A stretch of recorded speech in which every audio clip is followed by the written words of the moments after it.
Disney is bringing him back on the air tomorrow. ABC says in a statement that we made the decision last week to suspend production to avoid further inflaming a tense situation at an emotional moment. But now, after having thoughtful conversations with Jimmy, the ABC says we reached the decision to return the show on Tuesday. So Kimmel's getting back to work. Wow, Brian, that is significant, especially given that some of the players outside of Disney in a corporate setting, like Nexstar and Sinclair, they essentially have deals that allowed them to preempt his show, and that's part of the reason that it was suspended. Yeah. Do we know how they might react to this? We don't, and that becomes the big question now. Will these local station affiliates choose to air Jimmy Kimmel Live, or will they continue to protest the comedian, even though the network is bringing him back nationwide? ABC does gently chastise Kimmel in this statement. The statement says, quote, "The decision to suspend him, we made it because we felt some of the comments were ill-timed and thus insensitive." So they're very gently saying they disagreed with Kimmel last week, but obviously they're bringing him back as of tomorrow. And we don't know, obviously, all of the considerations that went into this, Brian, but I would say leaders, obviously, at ABC and Disney have had the benefit of a few days of feedback. Yeah. Including from Disney employees who were very disturbed, including from Hollywood stars and showrunners, the kind of people. Oh, Hollywood stars. Guys, who the fuck feels bad for this guy? I mean, let's be honest. It's just amazing. Like the way this plays out, the way this spins out is just absolutely amazing. I mean, you have people that are, listen, I think it was a bad move. I think it was a bad move. I don't think I watched when the FCC went on Benny Johnson's show, and he kind of put the screws to the networks. I don't think that was a good idea. It was unnecessary. It was unnecessary. We were already winning this thing, right? This was already winning, and it kind of I think Tim Dillon was saying the other day, like, you're already winning, and now the ref like throws a flag in your favor. It was a petty flag that wasn't necessary. You were already up. You were going to win the game. That's kind of how I feel in this scenario. Like, we were already winning the game. We were already up. It was going really well, right? There was no need for that jab, because then, like I said, it kind of muddies the waters now. It kind of makes people think, well, you're not actually winning on your ideas. No, we definitely are winning on our ideas, right? Because the same people that were cheering about a guy being murdered were then crying about a guy being fired. I mean, you just sit back and think that through. You were cheering about somebody getting killed, and you're crying about a millionaire getting suspended for a few days. This is where your morality is. This is where your importance is as an individual. That you give two shits about this guy. There's nothing to do about this guy. All it had to do was just trying to win, or feeling victimized that you were losing, or whatever bullshit. It's just unbelievable that people can like rationally, fit that in their head somehow. They're crying about this, and they're saying how horrible it is. The guy is freaking worth tens of millions of dollars, and his show's probably going to get canceled anyway, right? Colbert show's out. He was doing a little bit better from what I understand, but he's not far behind. And what people don't understand is that, like I was explaining to friends of mine, these shows, these late night shows, it's not like a studio where, somebody goes, you could do it in a room somewhere. These are like massive theaters on Broadway. And like the most expensive real estate in the world. That's where these things are filmed. And there's no way they're making money. There's no way. Like you could put anything in place of that show, and it'll make a shitload more money than whatever it's making here. Because it's not doing it. It's not cutting it. Everyone knows this. Late night is completely dead. I mean, you have Gutfeld blowing these guys out of the water on cable. So it's I mean, if you feel bad for him, you feel bad for him. That's your take. But I just don't understand how you square that. How like, whatever. Who gives a shit? Disney wants to work with, and from free speech groups, politicians, even some Republican politicians. Okay, the free speech argument. Let's take that for a second. It's not free speech, okay? free speech. So he can say whatever he wants. He can say whatever he wants. He can say fuck. No, he can't say the 7 naughty words. Can he show nudity? Can't show nudity. Can he libel people? Can't do that. He is on a network, guys. Network. You cannot say whatever the hell you want on a network. I can't say whatever the hell I want here. Because even though I have relatively free speech, I'm still on a platform. The platform still has rules and guidelines and regulations. I have to try to abide by those things. Otherwise, negative things can happen to my channel. Right? That you can go outside and say whatever the fuck you want. But when it comes to here, there's rules. When it comes to where he is, there's rules. So it's not at all a free speech issue. I still think it was a losing, like I said, he was losing anyway. There was no need to do that, right? He came off like a dick. Like the only thing that needed to, granted, all he had to do was say, listen, the shooter was not MAGA, like I said. That was, that was the only thing because you're saying something that's false. And you're not saying it in kind of like a jokingly kind of way. Like he was actually just stating it as fact that this guy was MAGA. And that was like, I think, the main point of contention. The joke about when the president couldn't hear and stuff like that, that was whatever. That was a joke. It's a late night show. Who gives a shit? What people really cared about was, the whole MAGA thing. But I think in the end, it was stupid because he was on his way out anyway. Just let him come back. Let him say what the hell he wants. I don't want his apology. I don't think anyone should want his apology because nobody listens to him anyway. Like Ted Cruz, we know the condemnation of Disney has been widespread. Now, what we don't know yet is what the counter reaction will be from President Trump and his allies. That's a really good point. Brian, please stand by. Terry, your reaction to this news? It's great news. It's great news. And I think you're absolutely right, and Brian is absolutely right. This was a community standing up for the rights of Jimmy Kimmel and all people who speak in public, entertainers and we're journalists and all of them. And it worked, at least with the head of Disney. And it makes good sense because they would have won in court. One thing that gets lost in this, you do not lose your First Amendment rights because you have a broadcast license. Supreme Court has been clear on this. The government cannot take your license because of speech they don't like. You were talking about Katharine Graham. It's not losing the license. Granted, that is what he said. But he said something that was factually inaccurate. And so that's where you have to at least correct the record, right? Because you're putting it out there with authority. So you have to kind of correct the record. He wasn't willing to do that, and that's why they got rid of him. From my understanding, from what I've read, they went to him and they said, you need to correct this. He said, no, I will not apologize. And then they were like, all right, so you're going to have to fucking take a few days off. That's basically what it came down to. When the news broke, and these are the considerations of these bigger companies about how they're going to handle this and how they're going to think about it. They do have the benefit of some history as they do consider these moves. Right. Well, Katharine Graham, when Nixon threatened to take her FCC, the Washington Post FCC licenses, they had some local stations. It was a main source of income. She published them anyway. She said, forget about it. And that kind of corporate courage is rare, especially in the face of an administration that exceeds by many orders of magnitude any other presidency trying to silence speech it doesn't like. If we still have Brian, I want to go back. God. Really?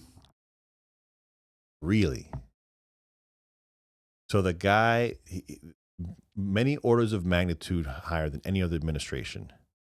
That is coming from a president, supposedly, that got banned from social media. Like it's just dripping with oh my God. It's so aggravating to hear this stuff. And the fact that people consume this, and now that's like a talking point in somebody's head. Oh, this administration is leaps and bounds, way more censoring than any other administration. Yeah. In what way? Are any of those people from okay, because people are calling out for people to get fired from their jobs for posting insanely stupid things? If you feel a certain way, so here's the thing, right? Those people posting all that stuff about Charlie Kirk and then people getting them fired. If you feel a certain way that you think, you know what, this might not play good for my employer, you don't do it. And if you do, you're either an idiot or you think everybody else thinks the same way. Everybody else is going to be cool with that. Yeah, this can get out there and my employer will see it, but they're going to be fine with it because I'm right. So no, that's not the administration censoring anybody. That's us as a society saying that's not acceptable. I said in another one of my earlier videos that it's society teaching somebody what everybody else wants. You know, I equated it to using potty training a child. Right? Pooping in a diaper isn't illegal, but it's kind of gross, and we don't want people to do that in society. So you potty train them. You teach them that's not right. You go here. This is what you do. It's not illegal. It's not against the law. The weight of the government is going to come down on you. But it's something that we do not want as a society for people to do. So when people espouse these insanely sick views that are just gushing over a 31-year-old man with children and a wife, just pouring blood out everywhere, just having his neck blown off, and you think that's fantastic? You think that's great? Let me ask you a question. Take Charlie Kirk completely out of it. What if it was a picture of somebody torturing a dog or a puppy? Cutting a foot off of an animal, a cat or something like that, like torturing it. And somebody put that online and said, "Oh, I really like that stuff." Would any of those people that were like giddy about Charlie Kirk, would any of those people even hesitate that person deserved to be fired? Maybe, not saying he did it himself, just showing you the video and saying, "Oh, I really like this." They would all unequivocally say that person deserves to die or lose everything he has. 100% of them would say that. But you think it's okay? You don't see the other side of the coin where this was a man's life and you're thinking about it as shit. If that's your personal dude, you can say whatever you want around your friends and family and not have much of a consequence. But if you're going to broadcast that out to the world, some people are going to have an issue. Some people are going to take issue with it. You got to be prepared for that. Back to him, because one of the interesting bits of reporting that we got over the last few days was that Kimmel was actually preparing a monologue that would up the ante against some of the feedback that he got from the Trump administration. I mean, can you imagine, Brian, what might be formulating in terms of a response when he gets back on the air? Right, Kimmel wanted to defend himself. So now Tuesday night's monologue becomes even more interesting. What he will be critical, and it might affect what local stations decide to do going forward. Yeah, certainly will. I want to know what you think, Terry, about just sort of the moment that we are in when it comes to free speech. And I also want to play a moment. Hang on a second. In thinking about this, I mean, this could have actually been a very brilliant strategy. Kimmel is losing. He's going out. He's probably going to get fired. Colbert's out of it. The next monologue he gives is probably going to be his highest rated show in a long time, if ever. Maybe it's a ratings grab. I don't know, man. But you know what?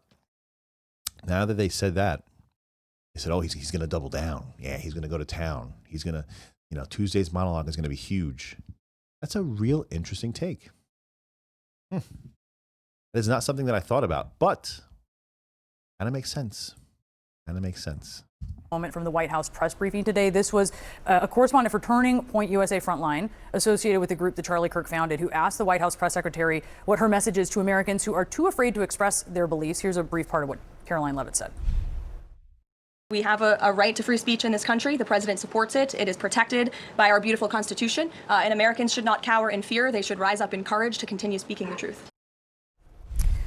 What do you think about what you're hearing from the White House there as we just get this news that Jimmy Kimmel will return to air tomorrow night? Right. Well, see what the White House says. Everybody should speak up except the ones that the president doesn't like. He just barked at my former colleague, Jonathan Karl. Maybe we'll come after you because I don't like the content of your news coverage. All of this is bedrock First Amendment. Yeah. So I can't say I don't like what you're doing. So he's doing the exact same thing that he's saying the president's doing. So he's allowed to cast judgment on the president making judgments on his colleagues, but the president shouldn't do that. Like what's the big deal? Yeah, so if you're saying something that I don't like, I'm going to call you out. And if you don't like that, that's too bad. and rights that we all have. And I think they've overreached here. Most Americans, even many who support President Trump, did not like the kind of gangster talk that the head of the FCC said, you can do this the easy way, you can do it the hard way. And they understand how precious this right is, even for people that they disagree strongly with. There's good common sense about our First Amendment rights. And I think Trump... Yeah, there is good common sense about our First Amendment rights, and you guys are not a part of it at all. You guys have zero part of it. You guys didn't give a shit when everybody was canceled on the right. All of his social media accounts were taken down. Dozens of my friends' accounts were taken down. Some of them never brought back. And most of them were just telling the truth, to be honest with you. Whether it be about COVID, whether it be about LGBT, whether it be about, whatever. To take whatever issue in the past 5 years. People on the right were getting canceled left, right, and center. Their whole livelihoods were destroyed over things that were probably, for the most part, based in reality. And you guys didn't speak about it at all. You guys praised it when Tucker got fired. You guys praised it. So spare me. Like, shut the fuck up when it comes to that stuff. You're not a champion for anything. No, you didn't step up not once for anybody else other than like Jimmy freaking Kimmel. That's the guy. When all these other guys got fired and canceled, stuff like that. Tim Allen, Roseanne Barr. Like you go down the list of people on the right that were just had their careers just completely crushed and decimated, and you didn't hear one peep out of this leftist media. And now this guy gets shut down for 2 days, and the entire world is falling apart. The entire world now is the free speech absolutists. All of a sudden, that's fucking wild. Is running up against that. Yeah, Senator Ted Cruz said it was out of Goodfellas. To your point there, Terry, thank you so much for being with us. Really appreciate it. And this is the breaking news just in from Disney. Jimmy Kimmel, his show will return to air tomorrow night. Big news there, as a lot of conservatives who had been very pleased that his show was yanked off the air indefinitely initially were characterizing it as a firing. But yeah, so we shall see. We're going to see how it goes. All right, so he's going to, it's going to be a big monologue for him tomorrow. It's going to be a massive ratings grab for the network. I'm pretty sure they're going to like it. It's going to be a big bump. It's going to be a lot of news around it, circulating around it. It's going to be a huge show. People are going to be watching. I'll probably watch the clips afterwards because I just, not a big fan, as I'm sure you guys know. Guys, if you're still here, please hit the subscribe button. It does me a lot of good. I'm a small channel trying to grow, and that helps me out a lot. That's all I ask. Just subscribe. Thank you very much. If you want to hit me up on the X, if you check out what I'm saying, 6283talk on the X is the X account. If you want to throw a comment, that's fine. Just most important thing, please try to subscribe. It does me a lot of good.